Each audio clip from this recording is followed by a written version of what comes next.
الحمد لله رب العالمين حمدا كثيرا طيبا مباركا فيه كما يحب ربنا ويرضى.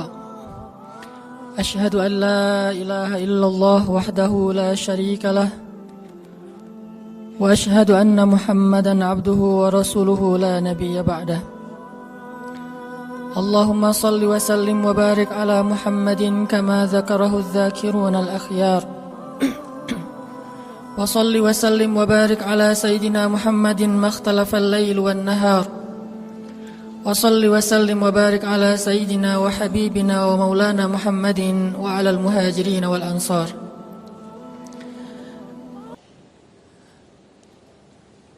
عباد الله، أوصيكم ونفسي بتقوى الله وتزودوا فإن خير الزاد التقوى. اتقوا الله حق تقاته ولا تموتن إلا وأنتم مسلمون واعلموا أن أكرمكم عند الله أتقاكم فاتقوا الله ما استطعتم. قال الله تعالى في القرآن الكريم: أعوذ بالله من الشيطان الرجيم. بسم الله الرحمن الرحيم. يا أيها الذين آمنوا لا يحل لكم أن ترثوا النساء كرها ولا تعضلوهن لتذهبوا ببعض ما آتيتموهن إلا أن يأتين بفاحشة مبينة وعاشروهن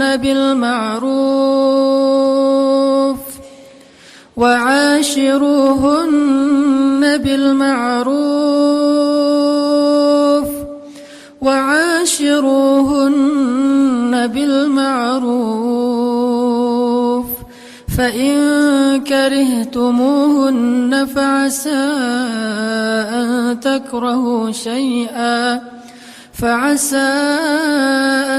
تكرهوا شيئا ويجعل الله فيه خيرا كثيرا. Sadaqallahul azim. Jamaah Jumat yang dirahmati Allah Subhanahu wa taala. Pada kesempatan Jumat ini, marilah kita merenungkan firman Allah Subhanahu wa taala di dalam surat An-Nisa ayat 19. Satu di antara sekian banyak ayat yang mengajarkan kita bagaimana meningkatkan ketakwaan kepada Allah Subhanahu wa taala. Pada kesempatan ini kita akan mengangkat sebuah tema yang penting sekali bagi kita semuanya. Terutama tema ini sangat tepat dibawakan dalam majelis sholat Jumat karena hampir seluruh yang hadir adalah laki-laki. Maka marilah kita renungkan bagaimana perintah Allah Subhanahu wa taala kepada laki-laki, kepada para suami agar mereka memuliakan istri-istri mereka. Karena sesungguhnya banyak dari laki-laki kaum muslimin, kita yang mengaku sebagai umat Nabi sallallahu alaihi wasallam, yang belajar tentang hadis-hadis Nabi sallallahu alaihi wasallam, tetapi banyak dari kita yang kadang lalai dan melupakan tentang bab kebaikan seorang suami kepada istrinya, padahal Rasulullah sallallahu alaihi wasallam adalah yang paling baik terhadap istrinya. Jamaah Jumat yang dirahmati Allah, sesungguhnya berbuat baik kepada istri itu adalah perintah Allah Subhanahu wa taala di dalam Al-Qur'an. Wa'ashiruhunna bil ma'ruf. Dan perintah ini bermakna wajib, yang artinya tidak boleh seorang suami tidak memperlakukan istrinya dengan baik. Wajib fardu ain bagi setiap suami itu untuk memperlakukan istrinya dengan baik dan memuliakannya. Wa'ashiruhunna bil ma'ruf. Perlakukanlah, bergaullah dengan istri kalian dengan cara yang baik. Ditambah lagi bahwa berbuat baik kepada istri itu juga termasuk di antara perintah dan anjuran dari Rasulullah sallallahu alaihi wasallam. khairukum li ahlikum wa ana khairukum li ahli. Dalam riwayat yang lain, khiyarukum li ahlikum wa ana khiyarukum li ahli. Sebaik-baik kalian wahai laki-laki adalah yang paling baik terhadap istrinya, dan saya adalah yang paling baik terhadap istri saya di antara kalian. Artinya, kebaikan seorang laki-laki itu tidak dilihat hanya di luar rumah. Bahkan kadang kebaikannya di luar rumah kepada tetangganya, kepada temannya, kepada sahabatnya, kepada partner bisnisnya, itu hanyalah kebaikan yang sifatnya basa-basi dan ria'an nas.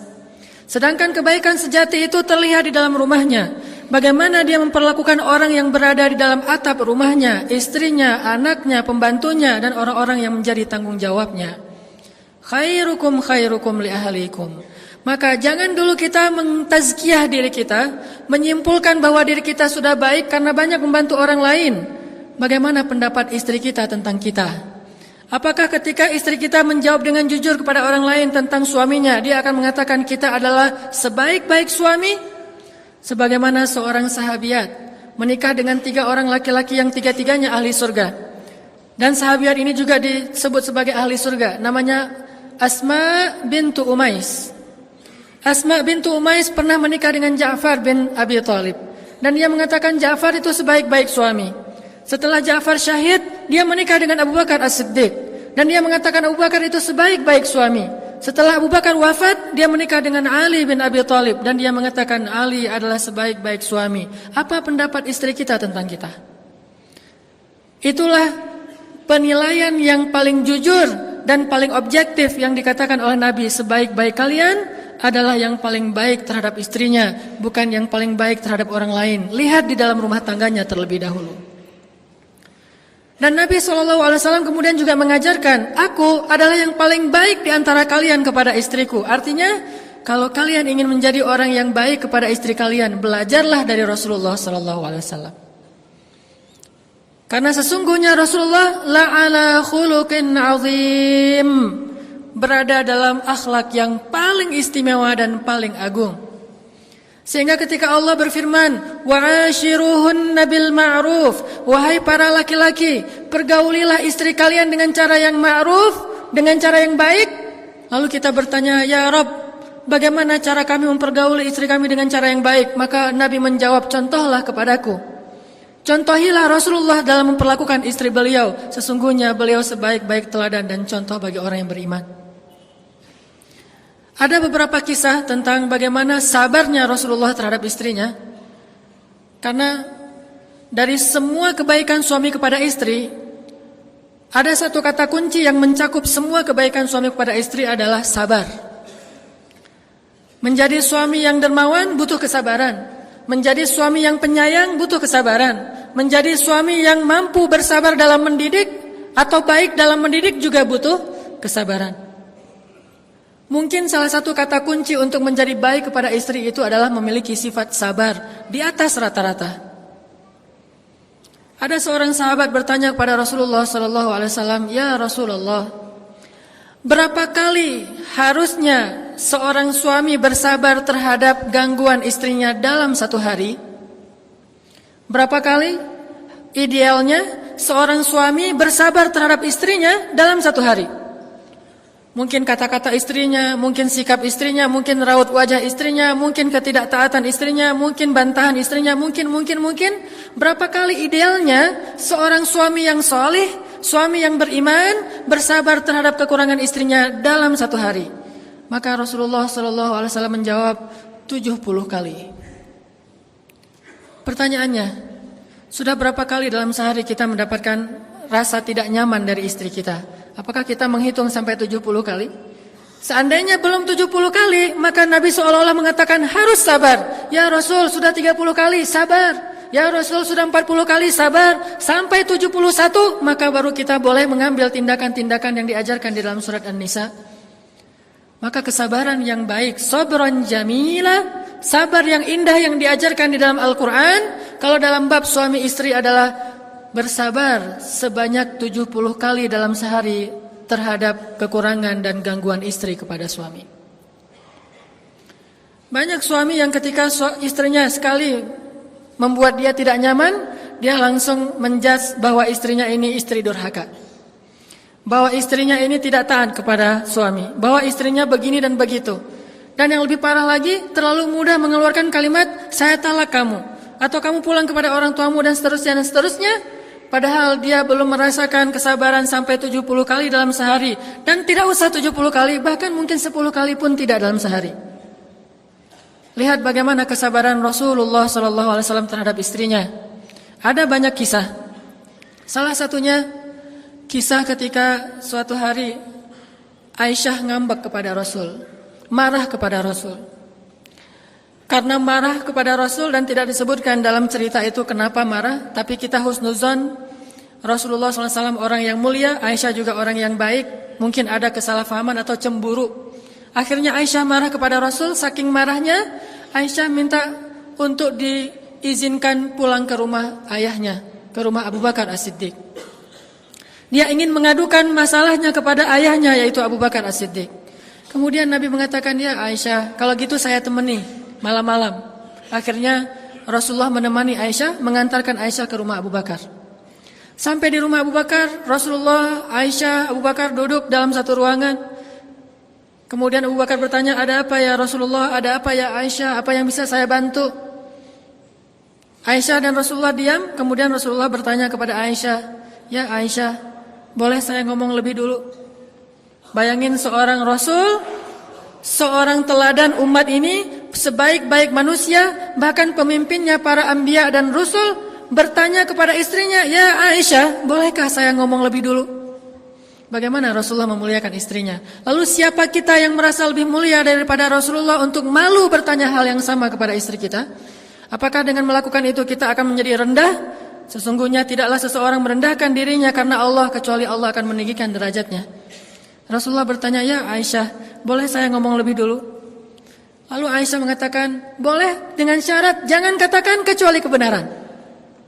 Kata Aisyah, boleh dengan syarat jangan katakan kecuali kebenaran. Siapa orang yang dia katakan itu? Rasulullah, yang tidak pernah berkata kecuali kebenaran. Al-Amin, As-Sadiqul Masduq, orang yang benar dan dipercayai, orang yang diamanah, yang langit saja percaya kepada dia apalagi bumi.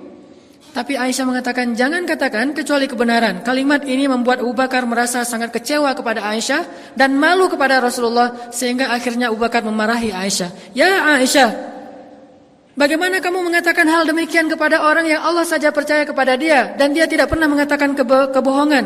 Apakah kamu berpikir Rasulullah akan berbohong? Ketika Abu Bakar marah dan ingin memukul Aisyah, tiba-tiba Rasulullah menahan Abu Bakar dan melindungi Aisyah di belakang tubuh beliau. Ketika Rasulullah menahan Abu Bakar dan melindungi Aisyah di belakang tubuh beliau, Rasulullah kemudian menegur Abu Bakar dengan mengatakan, ya Abu Bakar, bukan untuk ini kami datang ke sini, agar engkau menyakiti istri saya, tetapi kami datang ke sini untuk mendapatkan nasihat darimu. Kemudian Rasulullah menoleh ke belakang sambil tersenyum ke arah Aisyah dan mengatakan, ya Aisyah, lihat bagaimana aku membela kamu. Ini kesabaran Rasulullah SAW. Diperlakukan dengan kata-kata yang mungkin bagi seseorang yang merasa dirinya soleh, ahli ibadah, banyak tanggungan, seorang pemimpin, merasa dirinya mulia, ketika istrinya mengatakan hal demikian di depan orang lain dia akan tersinggung. Tapi Rasulullah malah membela Aisyah, lalu tersenyum kepada Aisyah sambil mengatakan, lihat Aisyah, bagaimana aku membela kamu. Kemudian mereka kembali ke rumahnya dalam keadaan damai. Wa'ashiruhunna bil ma'ruf. Perlakukanlah istri dengan cara baik. Kemudian dalam kisah yang lain, bagaimana Nabi orangnya easy going, gak terlalu kaku, gak gampang baper terhadap istri. Dalam sebuah adegan, suatu malam Rasulullah SAW, atau suatu hari Rasulullah SAW sedang duduk bersama Aisyah di rumah. Waktu itu Rasulullah tidur di atas pangkuan Aisyah. Dan hari itu Aisyah baru saja membuat kue khusus buat Rasulullah.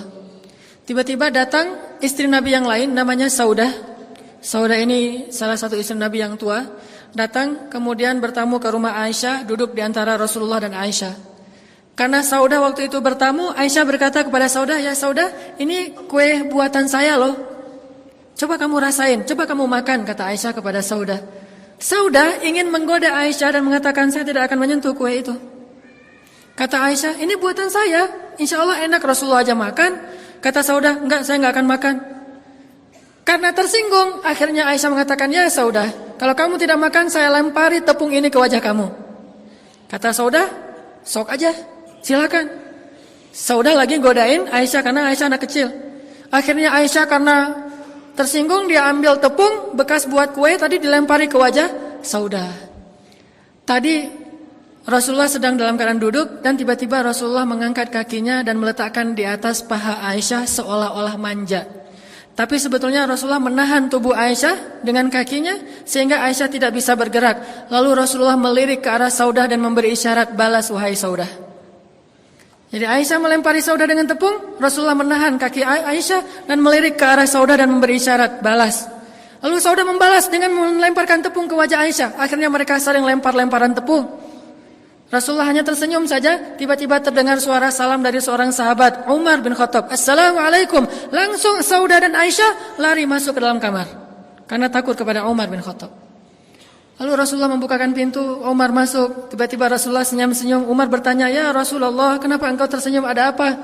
Rasulullah mengatakan, lucu, kata Rasulullah. Ada apa ya Rasul? Itu istri-istri saya, barusan mereka lempar-lemparan tepung, tapi begitu datang kamu mereka langsung lari ke dalam kamarnya karena takut kepadamu. Mendengar kata-kata ini, Umar tersinggung kepada istri Nabi dan kemudian berteriak, wahai istri-istri Nabi, kalian takut kepada saya tetapi tidak takut kepada Rasulullah?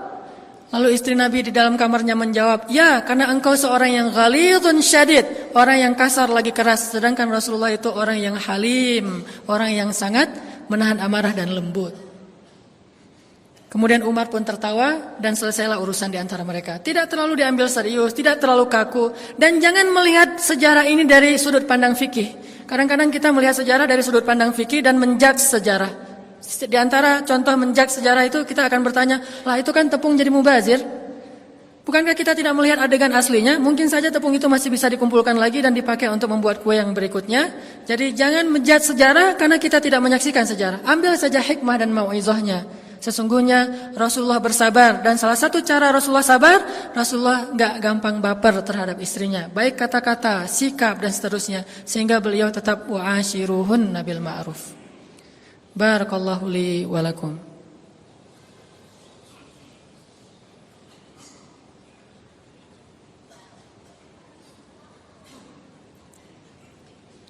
Alhamdulillahirabbil alamin. Asyhadu an la ilaha illallah wahdahu la syarika lah wa asyhadu anna Muhammadan abduhu wa rasuluh la nabiyya ba'dah. Allahumma shalli wa sallim wa barik ala sayyidina Muhammadin wa ala alihi wa sahbihi ajma'in. Qala Allah Ta'ala fil Qur'anil Karim wa la tansawul fadla bainakum. Allah Subhanahu wa taala berfirman di dalam surat Al-Baqarah ayat 237 tentang bab suami istri. Salah satu nasihat Allah kepada kita adalah wala tansawul fadla bainakum. Kalau kita ingin menjadi orang yang sabar dan baik kepada pasangan kita, tipsnya adalah wala tansawul fadla bainakum. Janganlah kalian melupakan kebaikan di antara kalian.